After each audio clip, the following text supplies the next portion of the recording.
David Montgomery has reiterated his desire to stay with the Chicago Bears, but today we're going to look at a few candidates that can replace David Montgomery should the Chicago Bears need to look to replace him if he does leave in free agency. We're also going to talk about the new coach of the Indianapolis Colts and what that could mean for them in their desire to get that number one overall pick. And then we're going to talk about what are the best things that the Bears currently have right now to build around. We're getting into all that and more right after this. You are now tuned in to Chicago Bears Central, your number one place for all Chicago Bears news and content. All right, Bears fans, welcome to another episode of Chicago Bears Central. I'm the host here, Haize, and David Montgomery has talked yet again about his desire to stay with the Chicago Bears, and he said this: "I'm excited for free agency. I love the Bears. I love the organization. I love how the city treated me. They got a good thing going over there, and I hope I'll be back.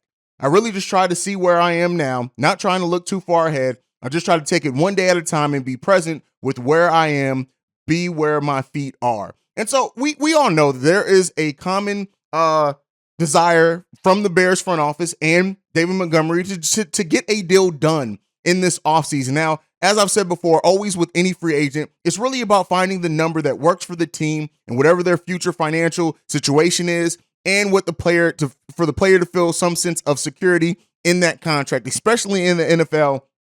It is hugely important for players to get a number that they feel is value to them. And the team has to do the same. And so with that, we all, let me not say us all, because I have seen a couple of you guys in the comment section that do say that maybe the Bears should not look to bring David Montgomery back. I want to see him back. I think when you have the number one rushing offense in the NFL in a season where you were 3 for 13 with a terrible offensive line, if you plan to improve that offensive line, you want to get a chance to look at that same running back core with an improved offensive line. That's what I think the Bears want to do. That's what I think that they should do. But as we know, with NFL and with sports in general, you don't always get what you may want. And that goes to the players and that goes to the organization. And so there could be a world in which, or a situation in which, the Bears and David Montgomery do part ways this offseason. And so the Bears naturally have to look at some things to replace that, considering that they did have the best rushing offense in the NFL last season. And so there are some free agents out there that could give some of what David Montgomery gives, and then maybe even at a cheaper price. And I want to look at a couple of those options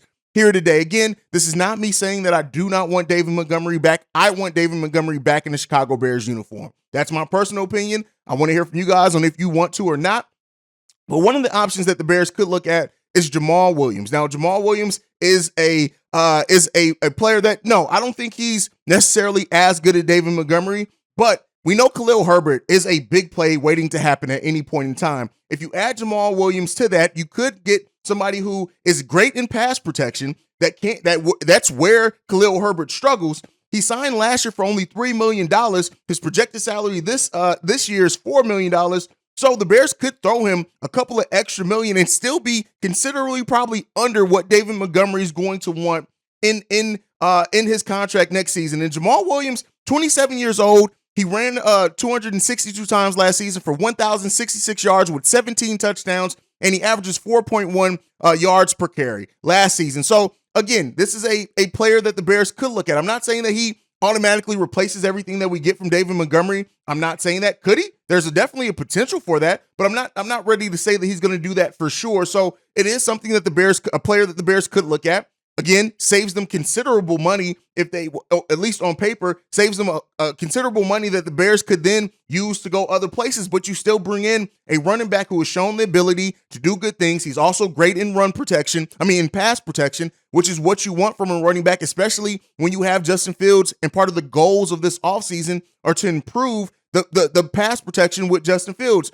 Another one is Donta Freeman. This is a running back out with the Carolina Panthers. He rushed the ball 203 times last season. He was 21st in rushing attempts last season. He was 19th in yards at 914. He only had 5 touchdowns. He again averages 4.5 yards per carry. Again, this is another guy. Doesn't necessarily give us everything, but he's a similar type player who can do some things that David Montgomery does at a fraction of the price. Last season, $2 million player. So his projection for his salary is 3.4 this season. Again, much less than what you would have to pay David Montgomery, and a player that can come in and do some solid things for the Chicago Bears team and, be a weapon. I think at that point, yes, Khalil Herbert becomes more so the number one running back. But again, this is another player that the Chicago Bears could look at to really but to replace David Montgomery if he chooses to leave in free agency. The next one that we're going to talk about, Alexander Mattinson. Now, he played with the Minnesota Vikings last season. This is another player, only 74 yards last season, hasn't really gotten a huge amount of opportunities.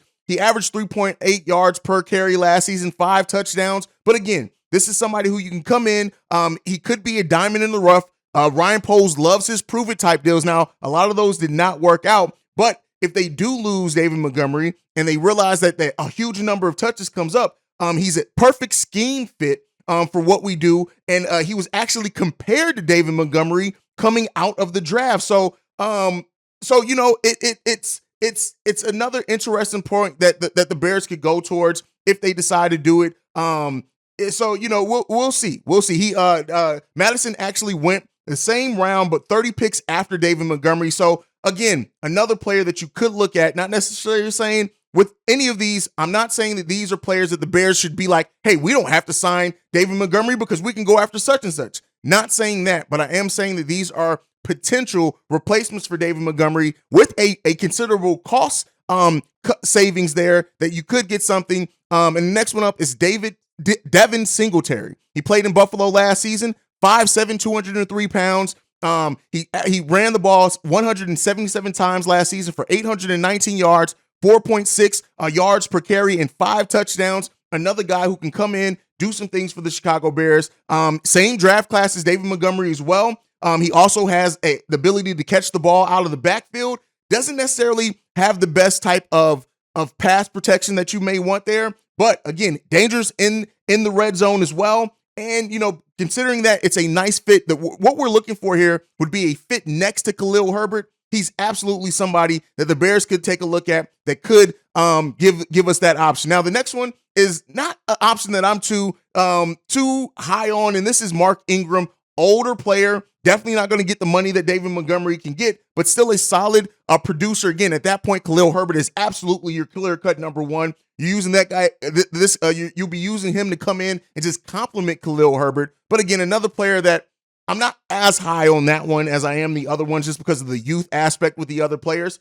So let me know what you guys think on that down below. Just some of the options that the Bears could look to go, the direction the Bears could look to go in if David Montgomery chooses not to re-sign with the Chicago Bears. All right, moving on from this one. The Indianapolis Colts have hired their new coach, Steichen, I believe. I don't know how to pronounce his name. He's not mine. I don't care. But what this signifies is just it reiterates their direction as far as going after a quarterback. When you look at him, he's worked with Phillip Rivers. He actually was a huge part in one of Phillip Rivers' best seasons. So he's definitely he's a guy who also, he's an offensive-minded head coach. He has a history of developing young quarterbacks. So when you look at what the Colts GM has already said as far as their desire to add a quarterback and the fact that they'll be willing to do anything if it means adding their franchise quarterback, this just reiterates it. And it really does seem like the Indianapolis Colts offer, at least on paper, one of the best situations for the Chicago Bears, in which they don't move too far down the draft. They're still able to get their guy. If Will Anderson or Jalen Carter are as high on their draft board as what some of us Bears think that they will be and should be, the Indianapolis Colts already seem like the perfect fit as far as a trade partner for the Chicago Bears. This addition of this coach, it just really adds to that as well. You look at it, you have a coach now who has that history of working and molding young quarterbacks. You now could potentially draft your next franchise quarterback. And so it just makes sense. And I think when you look at all things are kind of pointing to the Colts and the Bears doing business. I do absolutely think that's going to get the job done. The biggest question really surrounding the Chicago Bears are they going to move down twice, right? Are they just going to use the one deal to move down, get the Colts pick, draft Will Anderson or Jalen Carter? Or are they going to look at an opportunity to gain even more assets in the draft and maybe move down twice? So that's really the biggest question. I do think that is going to be the Colts that we do business with. I know the Houston Texans also are an option there, but when you look at where they draft, they could very well say, hey, we're just going to sit and draft whatever quarterback comes to us. That's the one that we're going to go with. I think the Colts are going to be motivated. They've already spoke about it publicly. I think that they're going to go out and try to do business with the Chicago Bears. And I think that coach coming into that franchise just points to everything going in that direction as well. And yesterday, so we talked about how the Bears can become and become a contender. And while this offseason is going to be an offseason of change, development, and hopefully just improving the overall talent level on this team, we have some great things to build around. And one of those great things is we've talked about here, and I talk about almost everyone, is Justin Fields, elite athlete, what he does, the franchise quarterback. There's still some conversation going around, surprisingly, like if the Bears should or be considering moving Justin Fields. There's actually a new mock draft that came out late last night that had the Bears moving Justin Fields to the Carolina Panthers, which, hey, it's not gonna happen. If I'm wrong and this does come back and blow up in my face, you guys know I'll be one of the first ones to admit it. But Justin Fields is the cornerstone of what we're building the Chicago Bears towards. When you look at improving the offensive line, improving the weapons for some people, I can't remember the name. Excuse me that I don't remember the name, but even, we had a guy in the comment section yesterday saying, he doesn't necessarily agree that the Bears should not look to add high weapon wide receivers to this offense this season. As I've said, I think that's less likely than what us fans think that it is, that the Bears are going to go after a big name wide receiver. I saw C-Dub, my boy C-Dub, the co-host here, his short on T. Higgins. Like I said before, T. Higgins has nothing but reiterated his desire to stay where he currently is. And I know we kind of, as sports fans, we do this on the Bear side and the Bull side, is that we get these names in our mind and then we just start thinking about how can we go after and get those names. More than likely, it's not happening. More than likely, what this Bears team is going to do, like I said, is improve the trenches and then to be able to evaluate the talented young core that we have. And that is the next thing that we have to build on outside of just Justin Fields, who is a young, talented, one of the best, just exciting players in the NFL already. And if he can grow as a passer the way that we need him to, it's just going to solidify that a little bit more. But when you look at the Bears, we have a nice, solid core of young players. When you look at Cole Kmet, Jalen Johnson, Darnell Mooney, Chase Claypool, right? To add to Jaquan Brisker, Tevin Jenkins, Khalil Herbert, Eddie Jack, we have a nice core of players. We just need to bring it all together. I do think our secondary, I didn't even mention Kyler Gordon in there, who also showed big things and big signs of improvement at the back end of the season. The Bears have some talented young players on this team, the fairly young players on this team. And that gives the Bears a good foundation to build off on. Last season was really the season where evaluation season in a lot of ways to really see. I do think Ryan Poles wanted to just make sure that they had their franchise quarterback in Justin Fields. I definitely think that. But now, as we know and expect, Justin Fields is that franchise quarterback. Outside of just that, we have some solid young players on this team. And a lot of them were drafted in the 2020 draft, so they haven't even been in the NFL that long. And I do think with improvement to the trenches, that offensive line, to the defensive line and front seven, it's really going to open the door up for the weapons that we already have on this team. And also, when you look at other things that we have to build on, just that, the talented young rookie core.